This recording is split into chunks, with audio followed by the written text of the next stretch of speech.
अस्सलाम वालेकुम रहमतुल्लाहि व बरकातहू। कैसे हैं मेरे प्यारे बहन भाई? ठीक हैं, शुक्र अल्हम्दुलिल्लाह। मैं भी ठीक हूँ और सब घर में भी ठीक हैं, बच्चे ठीक हैं, बड़े सब ठीक हैं, शुक्र अल्हम्दुलिल्लाह। अल्लाह से उम्मीद करती हूँ कि आप भी सब अपने अपने घरों में ठीक होंगे इंशाअल्लाह। और बस आज तो कल शुक्र है अल्लाह ने रहमत बरसाई है, बारिश हुई थी, तो आज फिर सुबह जैसे ही धूप निकली है, इतनी तेज़ धूप, इतनी गर्मी। मैं तो वैसे बाहर निकलती नहीं, मुझे नहीं पता चलता गर्मी का ज़्यादा। तो आज मैं हॉस्पिटल गई थी डॉक्टर से चेकअप करवाने के लिए। तो काफ़ी दिन हो गए थे, मैंने कहा चेकअप करवा लूँ, तो वो अपने बेटे के साथ गई हूँ।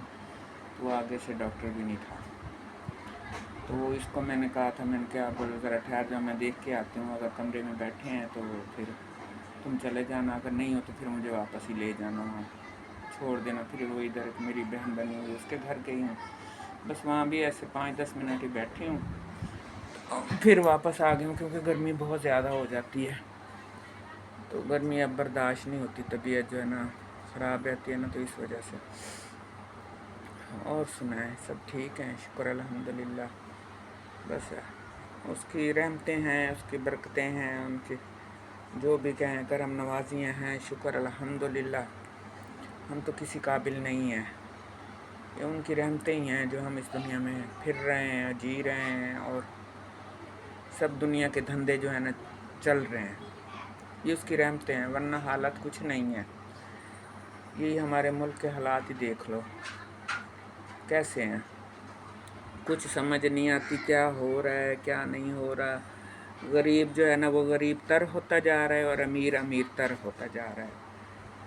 तो ये हालात हैं मुल्क के। तो कोई बात नहीं है, अल्लाह मियाँ देख रहा है। वो कहते हैं ना, जब फिरौन आता है तो फिर अल्लाह उसके लिए कोई ना कोई मूसा भी भेजता है। तो अब ये फिरौन बने फिर रहे हैं, तो अल्लाह ताला कोई मूसा भेजेगा। एक मूसा भेजा था, उसको तो 2 साल हो गए कैद कर दिया है। अल्लाह ताला कोई और मूसा भेजेगा जो उसकी भी रिहाई का सबब बनेगा, और हमारे मुल्क का भी जो है ना, जो ये बेच रहे हैं मुल्क को, दिवालिया कर रहे हैं, अल्लाह इनको जो है ना हिदायत दे। मैं तो ये सोच रही हूँ कि ये इतना पैसा बना रहे हैं, मुझे तो ये हैरत होती है कि मेरे पास अगर थोड़े बहुत ज़्यादा पैसे आ जाएं तो मुझे टेंशन सी हो जाती है कि मैं ये कहाँ खर्च करूँ और कैसे करूँ। तो ये लोग इतने करोड़ों अरबों खरबों बना रहे हैं और इनको टेंशन ही नहीं है, ज़िंदगी का एक पल का भरोसा नहीं है। तो क्या ये आज मर गए, ये सारा कुछ साथ ले जाएंगे? वहाँ से तो कहते हैं ना, जैसे बंदा खाली हाथ आता है ना, तो वैसे ही खाली हाथ जाता है। वो एक शेर बना हुआ है ना कि खाली हाथ आए थे, एक कफन के लिए सारी ज़िंदगी गुजार दी। तो यही है कि जब इंसान जाता है, एक कफन ही लेके जाता है। आता तो कपड़ों के बगैर ही है ना इंसान दुनिया में, तो सारी ज़िंदगी वो सिर्फ़ एक कफन के लिए गुजारता है। तो कफन को कोई जेब भी नहीं लगी होती कि उसमें माल दौलत लेके जाएं, वो जेबों के बगैर ही होगा। तो पता नहीं ये लोग क्यों नहीं सोचते, इनको मुझे ये समझ नहीं आती, वो इंसान ही क्या जिसको मौत याद ना हो। वो कहते हैं ना, कब्र हमें दिन में 40 मरतबा याद करती है। क्या हम याद करते हैं कब्र को इतनी दफ़ा? कभी भी नहीं। तो हमें भी याद करना चाहिए उसे। तो समझ नहीं आती, पता नहीं ये कैसे लोग हैं। हमें तो सारा दिन जो है ना मौत का खौफ रहता है, कब्र याद रहती है कि हमने जाना है, अल्लाह के हुज़ूर पेश होना है, उसको अपने गुनाहों की, अपने कोताहियों की क्या जवाब देंगे हम।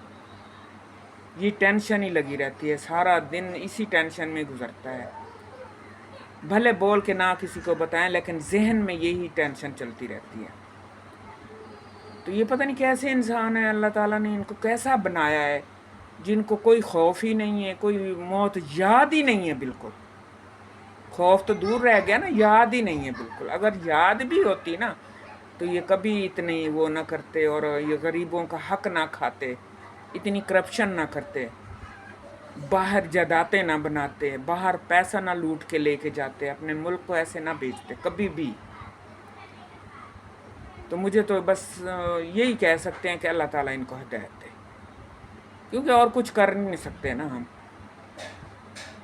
کرنے والی رب کی ذات ہے. بس رب کے آگے دعا کرو کہ اللہ تعالیٰ ان کو جو ہے نا اپنا کوئی نظارہ دکھائے، کوئی ایسا معجزہ دکھائے کہ ان کو یاد آئے کہ اوپر رب بھی ہے.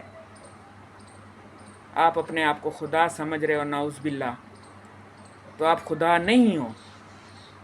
خدا اوپر ہے اور وہ سب کا ہے، صرف آپ کا نہیں ہے.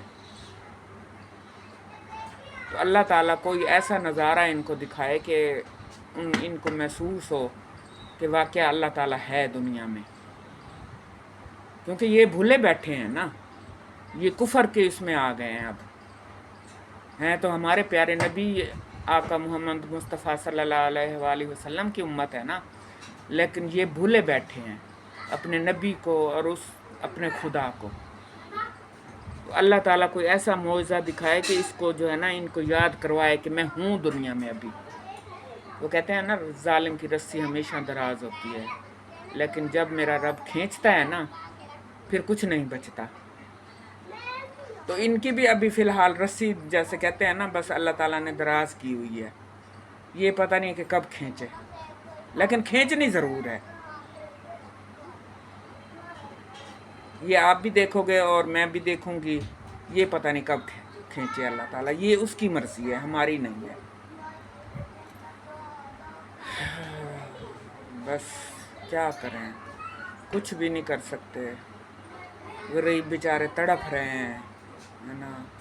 کوئی روٹی کے لیے تڑپ رہا ہے، کوئی بیماری سے لڑ کے تڑپ رہا ہے، کوئی گرمی سے تڑپ رہا ہے، کوئی اپنی روزی کے لیے تڑپ رہا ہے. ہر انسان ایسے ہی ہے. غریب بیچارہ تو وہ کہتے ہیں نا دور میں پستا ہی ہے. بس جو امیر ہیں زندگی ان کی ہے بس. لیکن ایسی امیری پہ لعنت بھیجو جو حرام کی کمائی سے بنی ہے. حق حلال میں اللہ تعالیٰ نے برکت ڈالی ہے. حق حلال کی تھوڑی بھی ہوگی نا اس میں برکت ہوگی. اللہ تعالیٰ جیسے تیسے بھی وہ آپ کی پوری کر دے گا.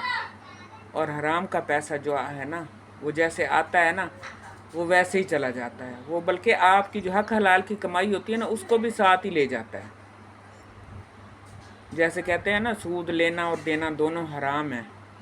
سود جو ہوتا ہے نا وہ کبھی بھی جس گھر میں سود گھس جائے نا اس گھر میں کبھی بھی وہ نہیں ہوتا. بس وہ کہتے ہیں نا یہ نقصان ہوتا ہے. واقعہ صحیح بات ہے. میں نے بھی زندگی میں ایک کام کیا ہے، شاید اس میں بھی کوئی سود کا عنصر تھا لیکن مجھے نہیں پتہ چلا، ورنہ میں ایسی چیزوں سے دور رہتی ہوں.